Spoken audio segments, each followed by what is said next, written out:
Olá, amigos do canal Pace. Estamos aqui direto do Vila Romana Shopping, Florianópolis, na Oak Village, que é a Expo, a retirada dos kits aí, muitas ativações da Meia Maratona Internacional de Florianópolis, Oakberry. E hoje vamos falar de assuntos interessantíssimos aí. Temos dois convidados especialíssimos que vão falar sobre a transformação tecnológica, né, no mundo do esporte, em nossas vidas e todos os benefícios que isso acarreta, né, no nosso dia a dia. Então, eu estou aqui hoje com os convidados, é o Gustavo Marion, mais conhecido como Guga, né, que é empreendedor, é professor e atleta amador. Atualmente ele é CEO e fundador da MyDo's, que é um ecossistema global que oferece tudo que um creator precisa, tá, no universo do wellness, para transformar hábitos saudáveis em experiências coletivas e impactar positivamente o bem-estar físico e mental das pessoas. Com uma carreira sólida à frente de startups de tecnologia no Brasil e nos Estados Unidos, Guga foi CMO por 8 anos e é professor de marketing digital e growth e MBA da FAAP em São Paulo. Apaixonado por performance, encontrou uma corrida, uma poderosa aliada para o equilíbrio, o foco e autoconhecimento. Guga, seja muito bem-vindo aí. Obrigado pelo convite, Thiagão.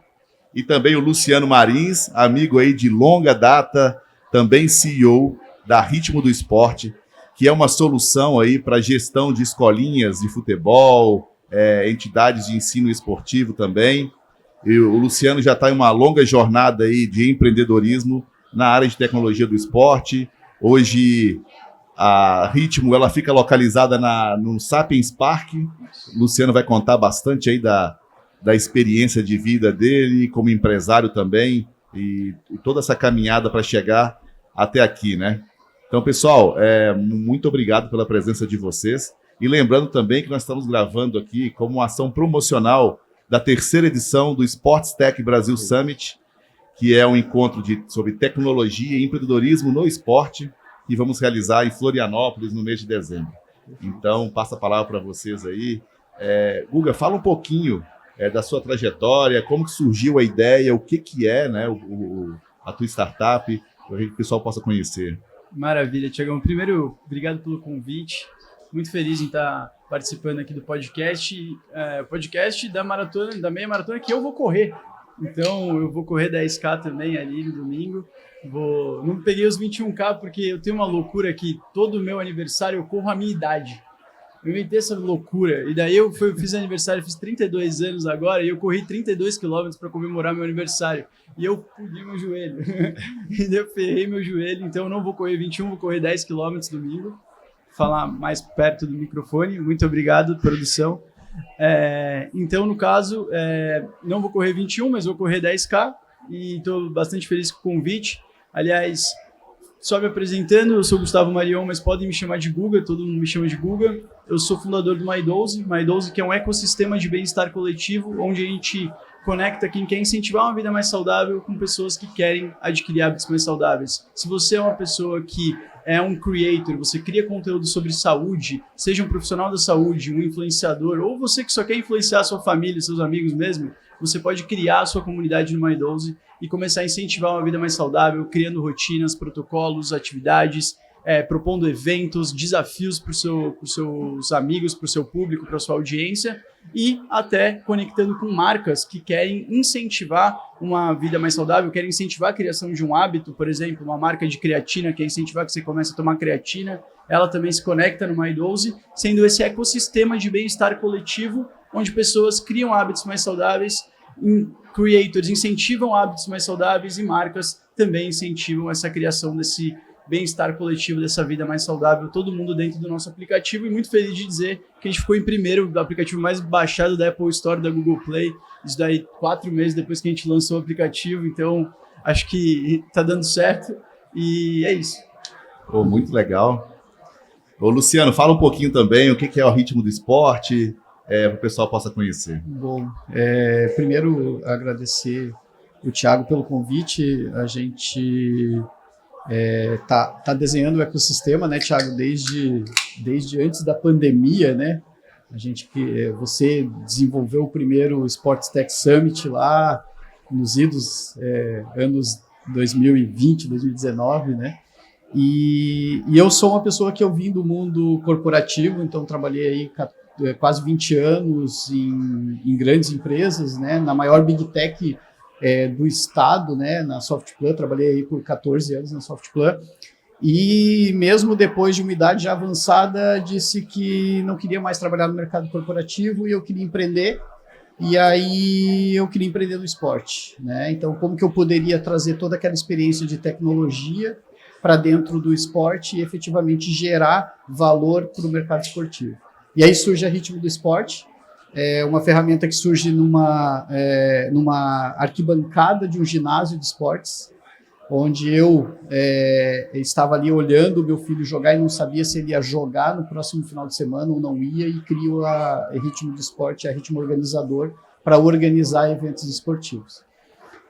Até então a gente sabe que a jornada de um empreendedor do esporte ela não é fácil, então você dizer que efetivamente é só ir lá montar startup e efetivamente receber investimento, tá tudo safe, não é. Depois, né, o Guga pode falar um pouquinho sobre a dificuldade de conseguir investimento.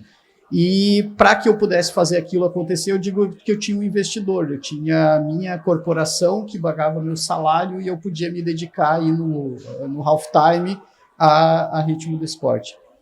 E aí, em 2019, eu resolvi dizer que não. Acho que agora está na hora de eu pular para um dos barquinhos. A gente sempre fala que é bom que você tenha uma perna em um barco e outro, né? E aí chega um momento que você tem que pular para um, escolher um dos dois. E aí, em 2019, eu resolvi montar a Ritmo do Esporte de fato, atuando full-time na empresa, e também entender o mercado. E aí a gente entra dentro do ecossistema de Florianópolis, que é absurdamente o melhor ecossistema do Brasil, né, quiçá do mundo, né? A gente entra dentro de uma incubadora chamada Midtech, onde já foi 5 vezes considerada a melhor incubadora, entre as 5 melhores incubadoras do mundo. E a gente começa a sofrer todo o entendimento de como montar uma startup ali dentro, e efetivamente, né? Depois eu posso contar um pouquinho mais a trajetória, mas basicamente ali surge a Ritmo como uma ferramenta para organizador de esportes, e hoje nós somos uma solução para organização financeira do mercado esportivo. Então a gente ajuda o mercado esportivo, que a gente sabe que ele é muito técnico, que ele é muito da modalidade. Então, se você conversar com as pessoas aqui, elas vão falar muito do treino, da forma de treinar e tal, e às vezes esquecem que isso é um negócio e que elas precisam ganhar dinheiro, e a Ritmo está aqui para ajudar elas a ganhar dinheiro com o esporte. Esse é o nosso maior objetivo. A gente atua com escolas de esporte, e aí tem escolas de vôlei, basquete, futsal, futebol, entre todas as modalidades. Excelente. E falando disso, né, eu sempre falo da questão de profissionalizar a gestão esportiva. Isso é essencial. Senão, nunca vão enxergar valor, inclusive nessas soluções, né? Perfeito. Eu vejo muitas iniciativas esbarrarem no mercado, principalmente das entidades federativas, clubes, de não querer pagar. Querem a ferramenta de forma gratuita. Perfeito. Né? E isso vai muito da capacitação de quem está lá dentro também, de enxergar valor nisso e de querer modernizar, né? Então, hoje a gente tem alguns casos aí no esporte brasileiro a gente sempre fala muito do futebol, porque o futebol acaba sendo a vitrine, né? Para muitas coisas, né? Então, de gerentes de inovação e de pessoas que realmente buscam inovar dentro dessas entidades e trazer isso para o esporte. Eu sempre me questiono muito, eu falo até que ponto é só um contratador de startups ou é um cara que realmente implanta uma cultura dentro da entidade, né? Então, Guga, eu queria que você falasse um pouquinho também como você entrou nesse universo da tecnologia, como começou a se envolver com startups, qual foi o caminho, né, para chegar até aqui, né? Maravilha.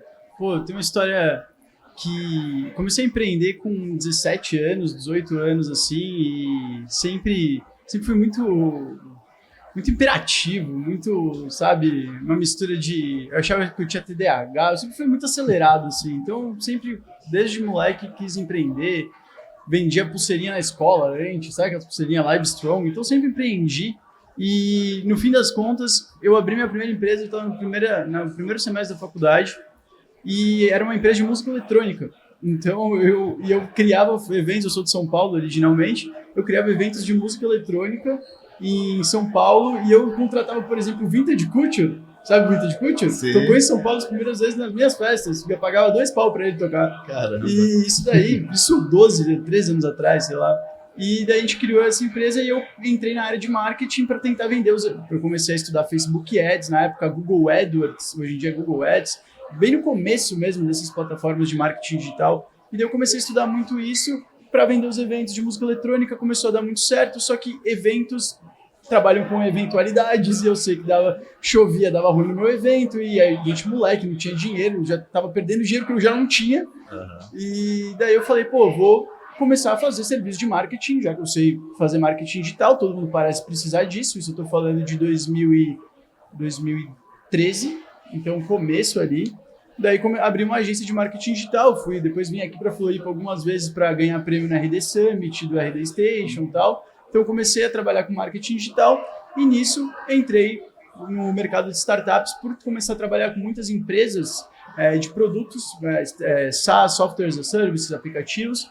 E eu falei, cara, comecei a olhar e falar, tem escalabilidade ali. Fiquei um pouco cansado desse mercado de serviço, onde tinha sempre um teto, né? Eu tive uma agência, minha agência tinha 50 funcionários, a gente atendia The North Face, a gente atendia Kipling, atendia grandes marcas, só que eu não conseguia escalar. Eu já tinha 50 funcionários, eu tinha 24 anos, não falava inglês, mal tinha ido para fora do país. Falei, cara, o mundo é muito grande e fui para Califórnia, vi Facebook, o cara criou no computador, na faculdade, um negócio que virou uma cidade. Falei, eu quero isso também.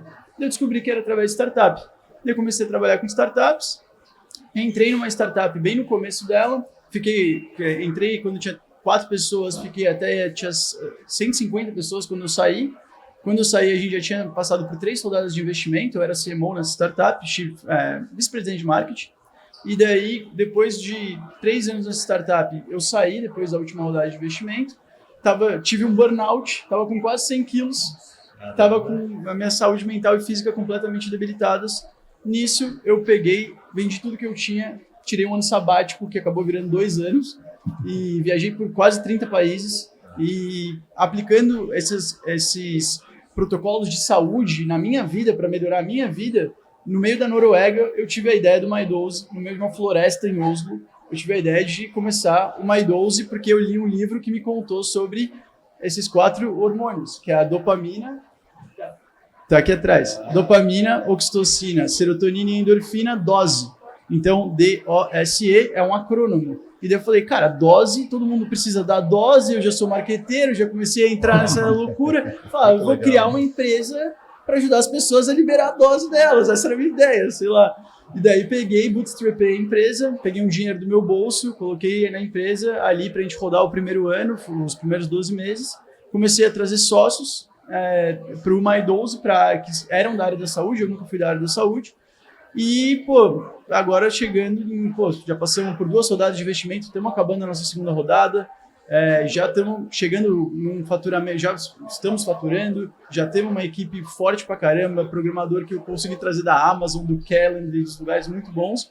E hoje, a minha trajetória inteira, até chegar no MyDose, eu acho que para quem quer trabalhar com startup e quem quer empreender hoje, eu começaria, acho que, não que nem eu comecei, querendo criar produto e daí depois procurando para quem vender. Porque todo mundo, quero criar uma empresa, eu vou criar um produto e vou procurar quem vender. Eu mudaria um pouco essa equação. Eu procuraria quem eu vou vender e depois eu criaria o produto. Então, muita gente fala sobre Product Market Fit quando a gente está falando em startup, mas pouca gente fala de Market Product Fit. Então, vê o mercado, vê as dores, daí você cria, isso daí é uma estratégia até que os gringos chamam de Community-Led Growth, que é a comunidade gerando crescimento para o produto, mas a comunidade, ela ajuda você a criar o produto. Então você não vai ter um negócio formado ali, você faz o que a gente chama de ciclos de interação, Iterate Cycles, e daí você vai refinando o seu produto, e daí você vai chegando em algo que a comunidade quer. Então, primeiro foca no mercado, depois no produto, que é muito o que a gente faz na Founder House. Aliás, quero agradecer a Paloma, o Lima, que nem me indicaram para ir para a Próspera em Honduras, me indicaram para vir para cá para o podcast, ela não pôde participar, porque eles estão fazendo o evento da IP City, lá em Jurerê, aliás, que é uma pop-up city muito legal, depois a gente pode falar disso. Sim. Mas agradecer aí o pessoal da Founder House também pelo espaço. E a Founder House, grandes parceiros nossos aí, na Maratona de Jurerê, que a gente fez ali, né? Fez, sim. A Sport Tech House, e teremos várias atividades aí no decorrer do ano e em breve. Perfeito. Luciano, fala um pouquinho também, mais aí, complementando o assunto, como que você foi vivenciando aí no dia a dia a trajetória da Ritmo do Esporte. Perfeito. Né? Porque se eu ver os editais, como que funciona esses programas de aceleração, qual foi a tua experiência por esse caminho? Acho que o principal contexto aqui, eu acho que é isso que o Guga falou, de entender uma dor de mercado clara para entregar um produto para a dor de mercado. Não adianta essa dor ser minha, porque é o que a maioria acontece. Porque eu tenho essa dor, então eu vou fazer isso, e aí Todo quando mundo vai para o deve ter mercado, também. ninguém tem a dor. Ou até tem a dor, mas aí tem um conceito que a gente fala que é assim, tudo bem, eu tenho a dor, mas eu não preciso de uma vacina para minha dor, eu preciso de um analgésico para minha dor. Então, cara, a dor dá e passa, e depois eu convivo com ela. Então, acho que esse é o ponto mais importante, de construir não uma solução, mas um resolvedor de problema. Esse é o primeiro princípio. Como é que a gente fez isso na Ritmo, né? A gente fez isso na Ritmo pela minha dor lá, como pai de um aluno de uma escola de futsal, né? Aqui no Clube 12, aqui em Floripa, no caso. Mas eu só entendi que existia dor no momento em que eu fui validar e verificar quem é que tinha dor no mercado. E de que os pais não pagariam por ter uma ferramenta de gestão das organizações de competição esportiva. Eu me deparei quando eu conversando com alguns organizadores, eles dizendo, cara, isso aqui é um caos. Isso que tu tá dizendo que vai fazer, vai resolver a minha vida. Eu falei, opa, aí tem um potencial. Cara, vamos construir uma solução muito leve, e aí estou falando de 2013, onde a gente entra num primeiro modelo de solução onde eu automatizei as planilhas de Excel do cara. Eu não fiz nenhum software. E aí eu automatizei as planilhas de Excel. É claro que eu não entreguei a planilha de Excel para ele, eu entreguei o resultado que aparecia no site dele, ao ponto de eu estar na arquibancada lá, lançando o resultado do jogo, e um pai vir tocar em mim e olhar para mim e dizer assim, tá, o que vocês estão fazendo aqui? Que o árbitro nem apitou e eu já tenho o resultado no site. Aí começa o eureka. Eu falei, cara, eu resolvi a dor daquele pai. Ele falou assim, porque lá no meu estado, eu demoro, assim, uma competição dessa aqui, eu vou ver se a artilharia tá certa ou não 2 semanas depois que a competição terminou. Então é nesse ponto que a gente constrói um resolvedor de problema. Não constrói software. A gente fala muito do MVP, de como construir a primeira solução, e às vezes a gente está muito preocupado em design bonito, de UX, UI, né? Tipo, cara, o UX é o pai lá vindo dizer que tá ok. E nessa competição, que foi a primeira que a Ritmo organizou, inclusive aqui em Balneário Camboriú, no final da competição, antes de começar ela, o dono da competição falou, Luciano, eu não vou usar a ferramenta de vocês, porque eu tô com medo de não dar certo. Então eu vou operar a competição aqui do jeito que eu opero. Eu falei, não tem problema, eu vou operar paralelo a ti, para que a gente possa chegar num resultado. E o resultado para nós foi quando ele me chama no canto e diz assim, Luciano, eu vou passar vergonha. O pessoal que faz a competição para mim aqui não tem a artilharia. Eu vou ter que mandar troféu de artilheiro por correio. Isso para uma competição é absurdo. Imagina terminar a meia maratona aqui e tu não sabe quem foi o primeiro, quem foi o segundo, porque o controle não acontece. E eu falei, não, tranquilo, deixa eu terminar esses jogos aqui que eu tenho artilharia. E aí eu ouço deles assim, você salvou a minha competição. Então aí é dor resolvida. Aí tem produto. É claro que eu não posso trazer isso para um ambiente global. Eu tenho que trazer isso para o ambiente local dele, entender se existe um ambiente global que também precisa dessa solução. E aí surge a primeira solução da Ritmo do Esporte, que é o Ritmo Organizador, que hoje ainda funciona, que existe ainda rodando, mas que já não é o nosso carro-chefe. Aí eu vou deixar aqui para a gente falar um pouquinho de pivô, né, seguindo aí o nosso bate-papo. Muito legal. E vou falar um pouquinho também, voltando aqui, né, no My12, sobre comunidades, né? Então, o conceito do marketing esportivo lá atrás, né, iniciou muito com a visibilidade, né? E com o passar do tempo, começou a se agregar outros valores também e outros interesses de diálogo maior com o consumidor mesmo, né? E eu vejo hoje o poder que tem das comunidades. Isso veio muito com as redes sociais. A gente que viveu essa transformação, só para vocês terem uma noção, essa prova aqui, eu criei ela em 2010. Não tinha inscrição online, até tinha um site na época que a gente colocava, mas assim, 1% do público se inscrevia ali. Não tinha Pix não tinha Pix, não existia Instagram. E o pessoal, assim, como que eu vou te dizer, tinha medo também de fazer compras online, né? Então ninguém passava o cartão, não existia esse hábito. Então a nossa inscrição era na Centauro, aqui no centro, e o pessoal chegava na loja, preenchia uma ficha. Imagina, uma corrida com fichas preenchidas à mão. Então eu vivi isso no passado aí, né? E outra dificuldade muito grande que a gente tinha era a própria divulgação. A mídia era muito concentrada. A gente tinha que pagar muito dinheiro para a TV para a gente conseguir divulgar no jornal, na rádio, TV, enfim. E hoje ficou tudo muito segmentado, né? A gente consegue ser muito mais assertivo e focar realmente na comunidade. Perfeito. Né? E eu vejo assim, no mundo das corridas que a gente vive e que presencia mais no dia a dia, o poder dessa comunidade, né? Que cada vez mais valoriza a saúde e que era um público, continua sendo um público, tá? 35 mais, mas tem um movimento de uns 2 anos para cá de uma galera jovem entrando. E essa prova aqui foi um fenômeno.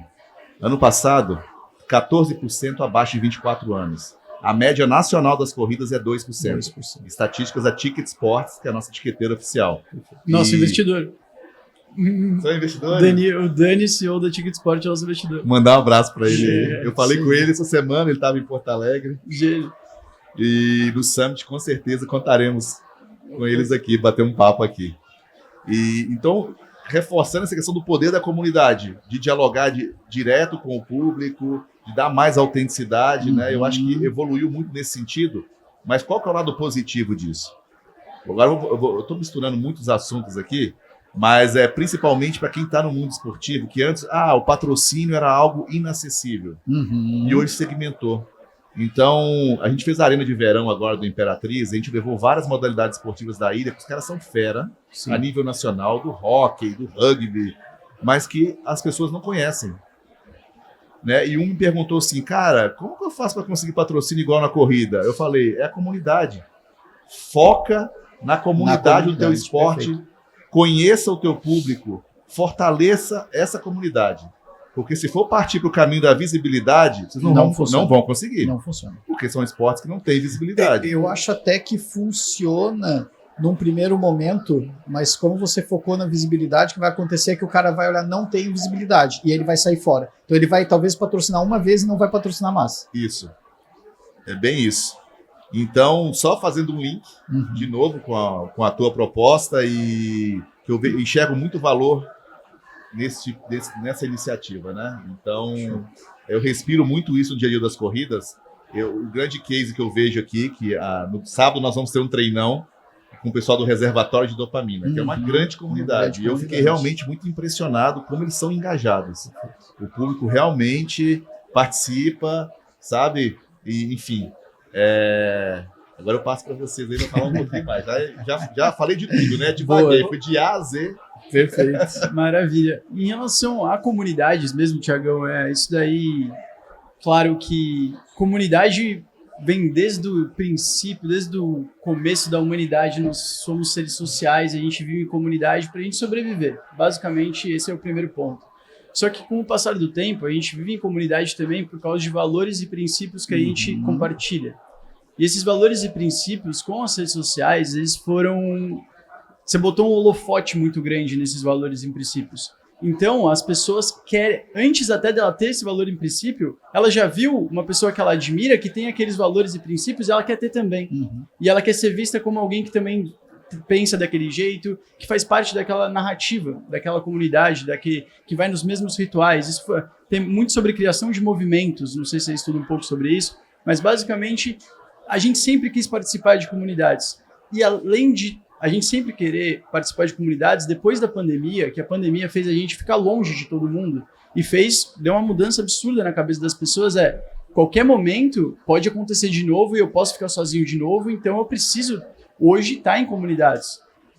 Com a pandemia e a geração Z hoje parando de ir para balada, parando de beber, começando a entrar em running clubs, faz com que as comunidades é o único canal de marketing existente hoje. Depois você vai entrar em anúncios, depois você vai entrar em eventos, tal, mas se a sua comunidade não tiver claro quais são os seus valores, quais são os rituais que ela tem que fazer, qual é o dia a dia que ela precisa, né, viver para poder fazer parte e ser vista como alguém daquela comunidade. Se não tiver muito claro, as pessoas não vão entrar. Então, hoje, daí entrando no MyDose, o MyDose é um aplicativo de comunidades. Então você pega e cria a comunidade do hóquei no gelo aqui no Brasil. Beleza, vai ter menos gente, o addressable é menor, mas legal, existe. Você consegue incentivar esses esportes e criar sua comunidade lá dentro. Se você é um triatleta, qualquer pessoa que quer incentivar, você quer incentivar as pessoas a jogarem mais vôlei de praia. Você pode criar sua comunidade, falar, a gente joga vôlei de praia junto 3 vezes por semana aqui em Jurerê. Galera, e também, a gente vai fazer banheiro de gelo lá na Founder House. Então você cria toda uns rituais e valores e cultura e jargões, e daí você está criando o quê? Qual foi as primeiras comunidades? As religiões. Basicamente é exatamente esse marketing de doutrina, de você estar sempre falando, cara, eu acredito nisso, e esses são os meus valores, e quem acredita nessas mesmas coisas, vem aqui junto comigo. E daí você vai encontrar pessoas que acreditam no que você acredita, e se a pessoa acredita no que você acredita e ela admira você, não é uma questão de se ela vai te comprar ou se ela vai comprar aquela marca, é uma questão de quando ou quanto. E é só isso. Sim. Boa. Muito legal. E eu gosto muito de acompanhar essa transformação que o Brasil está vivendo em relação ao esporte. Sim. Eu nunca vou esquecer, há muitos anos atrás, quando eu comecei a me interessar pelo assunto, que eu falei, cara, eu quero trabalhar com isso. Saiu uma coluna na Folha de São Paulo há muitos anos do Juca Kfouri. E ele perguntou assim, no Brasil, na TV, só passa futebol porque é um país monoesportivo? Ou é um país monoesportivo porque na TV só passa futebol? Perfeito. Sim. Só que agora, nós estamos vivendo um momento que eu falo que é de ouro para as comunidades, que é o caminho que eu vejo aí para todas as modalidades esportivas. E é o momento que eu vejo que é mais ameaçador para o futebol. Sim, sem dúvida. E tá. Porque a partir do momento que surgiu o streaming, você está nichando o futebol. Sim. Né? A TV não está só na TV aberta, para descobrir onde está passando o jogo cada vez mais difícil. Tem que ter se não tiver um aplicativo, eu não consigo saber onde está passando aquele jogo. E isso fortaleceu muito as comunidades e muitas modalidades começaram a ganhar força. A gente pega sempre o nosso exemplo, eu estou com 44 anos, mas assim, se eu não assistia os gols no dia seguinte no Globo Esporte, acabou, não ia ver mais. Não ia em lugar nenhum. E só passava futebol. Quando eu fui trabalhar pela primeira vez, organizando um torneio de rugby aqui em Floripa, toda a empresa ficou apaixonada com os valores e como que funciona dentro de campo ali o rugby, né? E falei, cara, eu nunca tinha ouvido falar de rugby. Sim. Imagina quantas pessoas no Brasil nunca ouviram falar.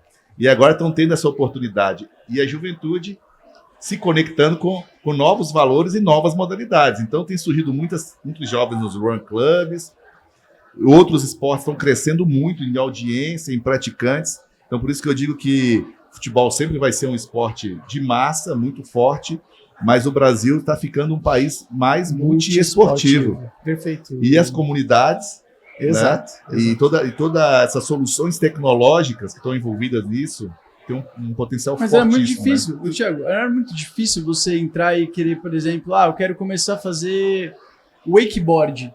quem que fazia o wakeboard que você conhecia? Como que você vai fazer o wakeboard? Ia chegar como? Você vai procurar informação. Não tinha o Google na época, vai. Hoje em dia é muito fácil você achar no Google ou em rede social, ou algum lugar. Ou você entra no My12 e você acha a comunidade de wakeboard ou alguma outra comunidade que você busca. Hoje é muito mais fácil você encontrar e até você criar e falar, ó, galera, eu tô indo todo dia fazer tal coisa. Quem quer ir comigo? Então, você anunciar isso e fazer um commitment, um comprometimento público sobre o que você... Ó, tô indo ali, quem quiser ir comigo, eu vou e eu vou fazer um stories, eu vou mostrar que eu fui, quem quer ir comigo? E as pessoas vão acabar, se elas querem fazer aquilo, elas falam, pô, é uma oportunidade, tem um doido já indo ali, liderando isso, eu vou nisso. Então, por isso que eu falo muito sobre movimento, gerar, fazer as pessoas fazerem alguma coisa, ter uma rotina. No My12, o dono da comunidade, ele cria uma rotina para você. Basicamente, ele vai lá e fala, ó, eu vou fazer tudo isso, quer fazer junto comigo? Vamos fazer junto as coisas? Eu sei que é mó difícil fazer sozinho, mas já que eu e você vamos se comprometer, vamos se ajudar, e se a gente errar, vamos ser vulnerável e falar, ó, caguei no pau, né, tenho que melhorar na próxima, e a comunidade vai te suportando. E você vai criando, e você se vê na comunidade. E se tem alguém que te suporta, é muito mais fácil você se sentir seguro para errar e para evoluir, sabe? Então, isso é o grande princípio por trás do My12. Pessoas se ajudando e com guidance de quem já passou pelo que você está passando, que pode te ajudar nessa jornada. E, né, que bom para todo mundo que está procurando novos esportes, porque sempre vai ter um louco querendo criar uma comunidade. Boa. Sim. E falando um pouco do Luciano ali, né, do negócio do Luciano, porque eu já tive uma escolinha de futebol, né? Eu, nas minhas loucuras, né, nessa trajetória toda, teve um ano que eu fui para Buenos Aires, conheci o diretor de marketing do River Plate, e eu sempre pirava nas ideias mais malucas que poderiam existir, né? Eu falei, cara, vamos abrir uma escolinha de um clube argentino no Brasil. Só você tá louco, vai fazer isso, como que pode com essa rivalidade e tudo? O brasileiro não gosta de argentino. E naquela época, o Boca era o time da vez, deu 4 Libertadores em 6 anos. Aí fui para Argentina, eu fascinado com o Boca, fomos assistir um jogo na Bomboneira e marcamos uma reunião lá no Boca. Chegamos lá, eu lembro, nunca vou esquecer, né? O cara chegou e debochou da minha cara porque o Ronaldo Fenômeno tinha machucado o joelho. Ele mostrou a capa do jornal Clarim. Eu falei, pô, tô vindo fazer negócio com o cara, ele tá rindo porque o nosso maior jogador machucou. Aí na época ele pediu um valor absurdo, ele pediu $250 mil. Eu falei, cara, tá doido, impossível. Saí dali, já tinha uma outra reunião marcada no River, e no River a gente foi recebido assim, né, tapete vermelho, fechamos e trouxemos a escolinha para cá. A escolinha do River. E naquela época não tinha as soluções, né, igual a do Luciano. E o que eu enfrentei muito na época? A gente quis fazer uma escolinha com um padrão bem mais elevado do que existia. A gente, em 2 meses, a gente já era a segunda maior escolinha da cidade, só perdia para a do Flamengo. E tinha ambulância à disposição, não 100%, mas, né, com um acordo com a Unimed, era 2 professores por turma. Então a gente montou uma estrutura e a própria inscrição na época já era um valor mais elevado. Uhum. Mas o que eu percebi nesse mercado, né, Luciano? Como ele era muito amador, era muito ex-jogadores que eles próprios eram os professores, faziam o trabalho de secretário, de tudo, né? Então isso derrubava todo o mercado de escolinhas. Hoje é diferente. Sim. Hoje tem a franquia do PSG, outras aí que já estão nesse processo que a gente foi implementar lá atrás. Sim. Né? E sofremos muito com isso naquela época. Independente se era River ou não, o fator novidade na época explodiu, foi muito legal. Mas eu senti muita falta na época de ter soluções. Uma solução, perfeito. De gestão, né? O que acontece, né, Thiago? A gente está aí no mercado há 5 anos, né? A Ritmo faz 5 anos agora em 2025, né? E o que a gente percebe é que esse amadorismo talvez venha lá da universidade. Você não tem nos cursos de graduação em educação física, por exemplo, muitas disciplinas de gestão, muitas disciplinas de financeiro.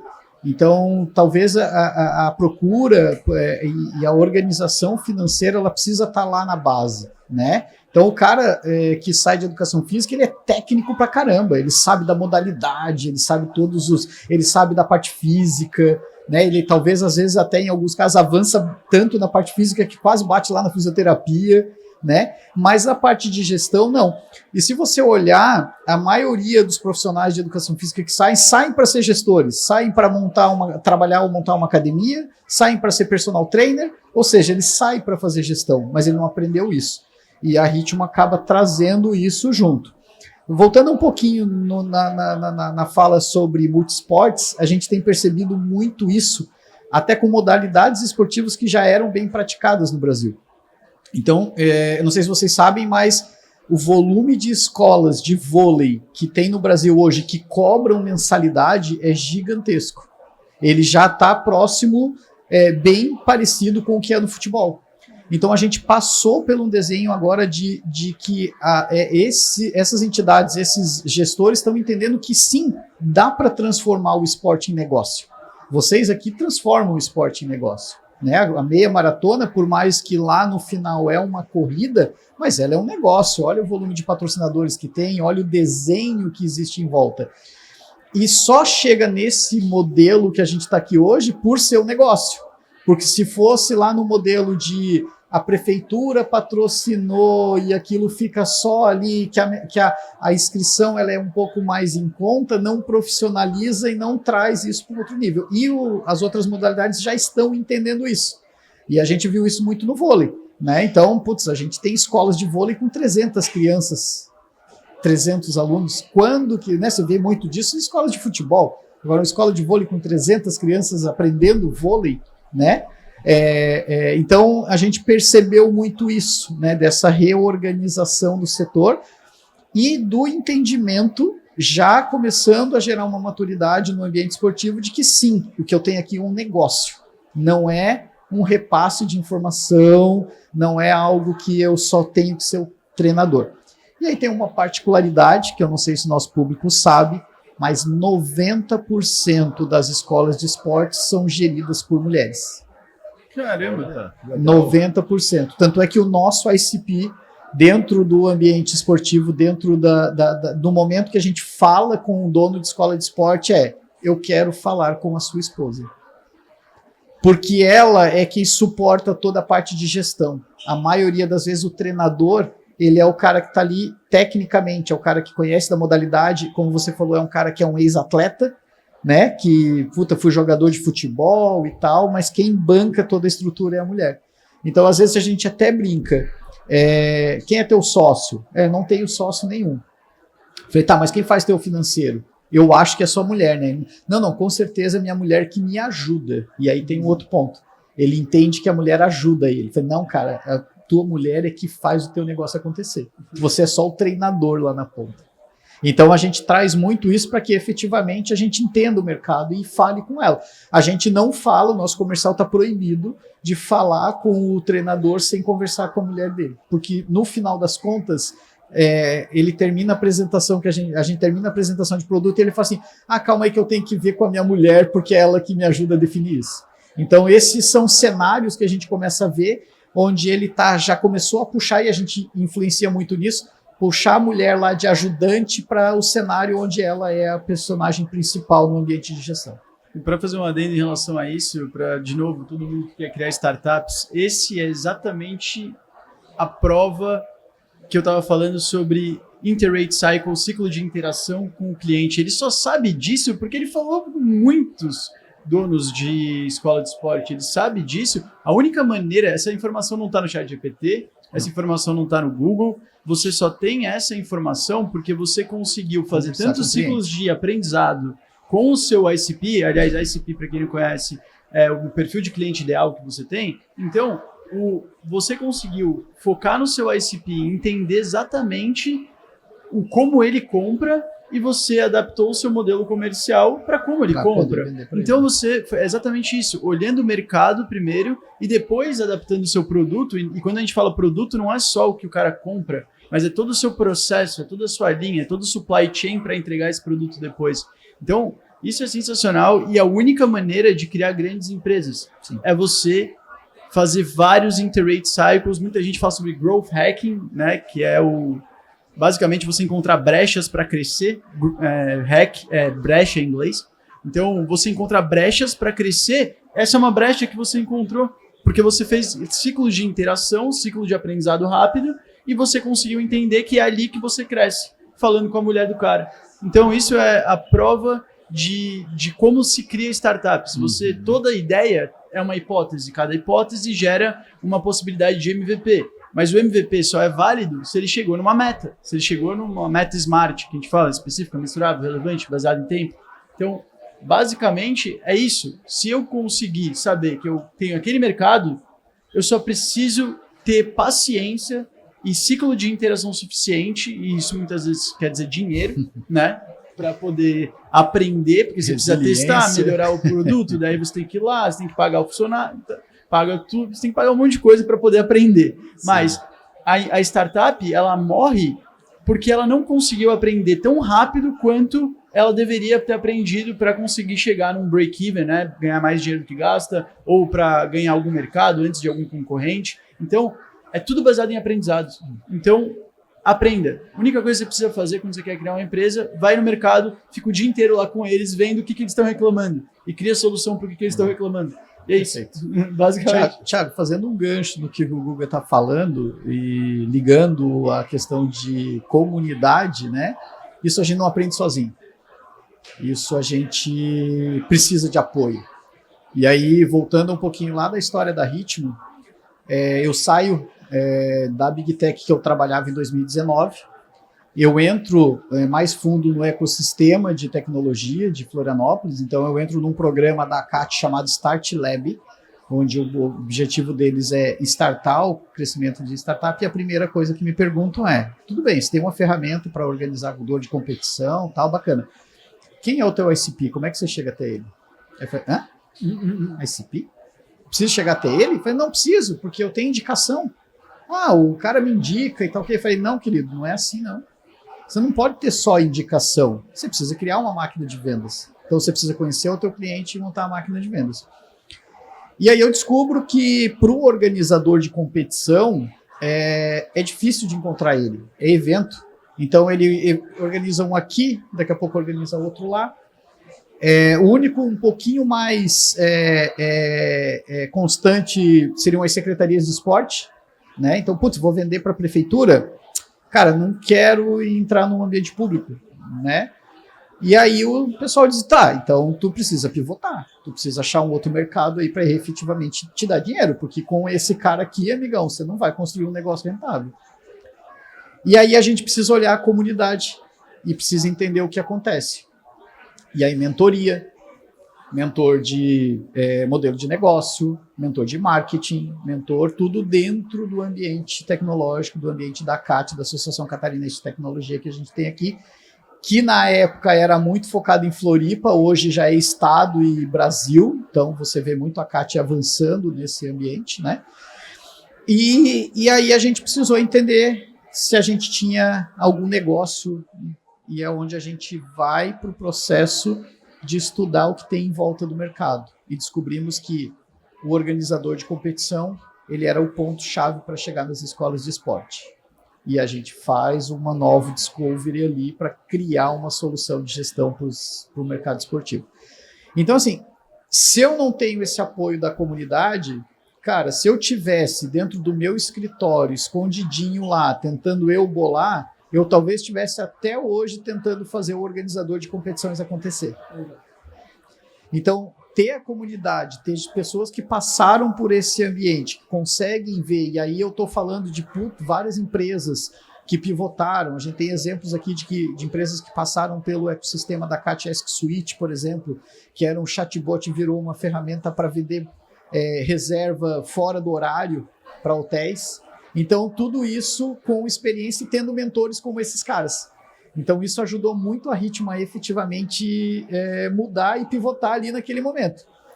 É óbvio que a gente passou por alguns perrengues aí, porque a gente pivotou exatamente no final de 2019, lançamos o primeiro produto em 2020 e aí a pandemia não ajudou a gente. A gente basicamente ficou 2 anos, né, 2020 inteiro e 2021, ainda entendendo o mercado e efetivamente a gente começou a acelerar em 2022. Mas porque a gente tinha comunidade, a gente conseguiu entender o mercado e está aqui hoje nesse desenho que a gente está em função disso. e continua consumindo disso que a comunidade de startups de Florianópolis e de Santa Catarina serve, e hoje dando give back.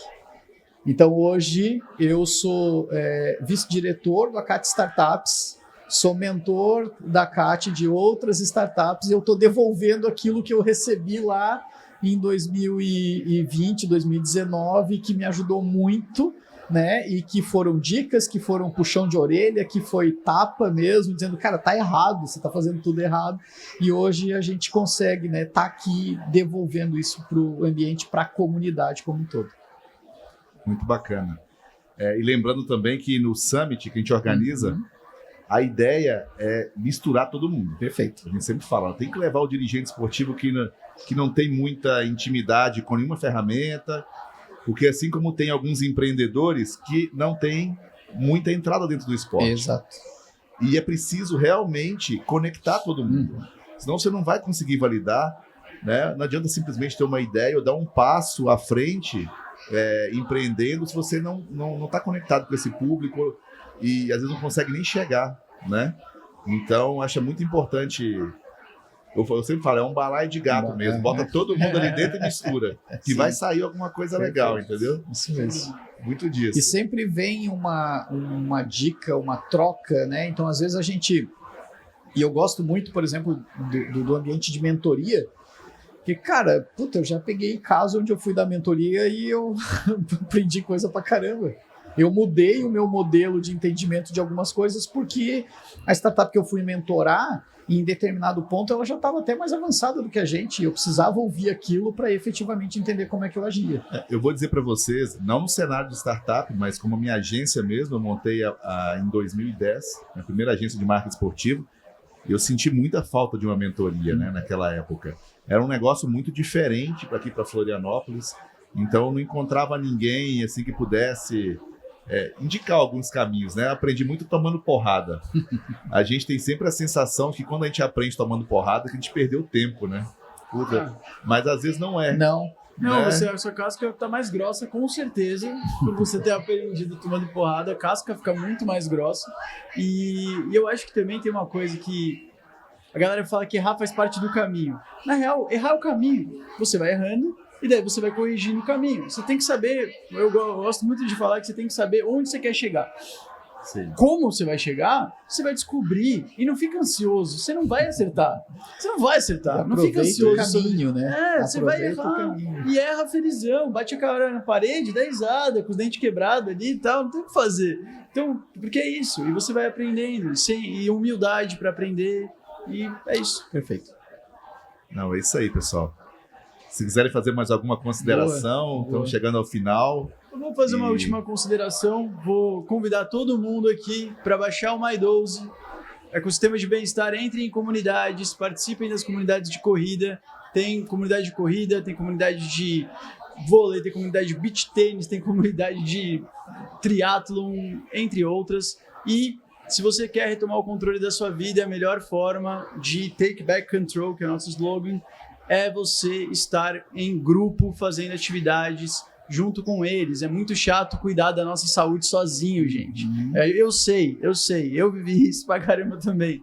E vamos cuidar da nossa saúde em grupo. A gente consegue se ajudar e o My12 é o aplicativo para isso. É totalmente de graça. Se você quiser funcionalidades diferentes, você pode entrar e comprar essas funcionalidades diferentes, mas para utilizar o aplicativo 100% grátis, nosso objetivo é realmente democratizar bem-estar para todo mundo, e não só aqui no Brasil, mas nos Estados Unidos, no mundo inteiro. Hoje a gente está em 76 países. Baixem o My12, Apple Store, Google Play, entrem no nosso site, vão nas redes sociais. E é isso, tamo junto. Obrigado pelo espaço aí, Thiagão. Eu que agradeço também, agradeço a Paloma, o pessoal, todo mundo da Founder House. E foi ter uma coincidência bem legal, que o Gabriel, que está ali do nosso time, ele é agora Community Manager. Opa, nome bonito, né? Exato. Da Sportsland. A gente tá na luta de contratar um Community Manager. Então, assim, vamos bater. Vai ser muito legal conversar contigo e ter o My12 aí como nosso parceiro oficial. Sem dúvida nenhuma. O Strava que se cuide, né, Gabriel? Quem que é Strava? Quem é? Quem é? Nunca ouvi falar. Boa. E Luciano também, grande parceiro. nessa jornada. A gente precisa, Luciano, ativar ainda mais, todos nós aqui, esse cenário, porque é mostrando, é divulgando o cenário das Sports Tech. Nós vamos atrair mais empresas, nós vamos criar mais conexões. Eu sempre falo com o pessoal, o mercado de patrocínio já está bem evoluído. Precisamos mostrar agora o outro mercado. Tecnologia é o novo marketing. Mas o que acontece? Às vezes, por falta de conhecimento, a gente não atrai algumas marcas. Mas a gente vai conseguir. Acho que tem um caminho muito grande a percorrer, tem muitas oportunidades aí dentro do esporte.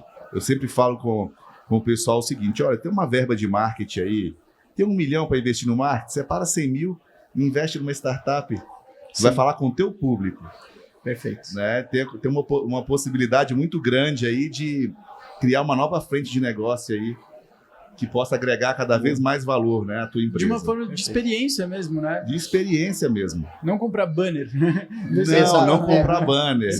Sabe que esse ponto aí é um ponto bem interessante, né? Porque o mercado do futebol está muito acostumado com isso, né?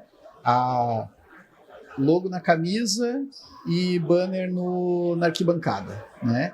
E aí o pessoal, por ter aprendido dessa forma, chega, mas não tem um espaço para mim colocar um banner? Eu falei, não, na nossa solução não tem um espaço para colocar um banner. Qual que é o inventário publicitário? Na verdade, a gente fala o seguinte, amigão, você tem que ter um planejamento de ativação de marketing. Porque nós temos uma ferramenta de comunicação sua com o pai do aluno.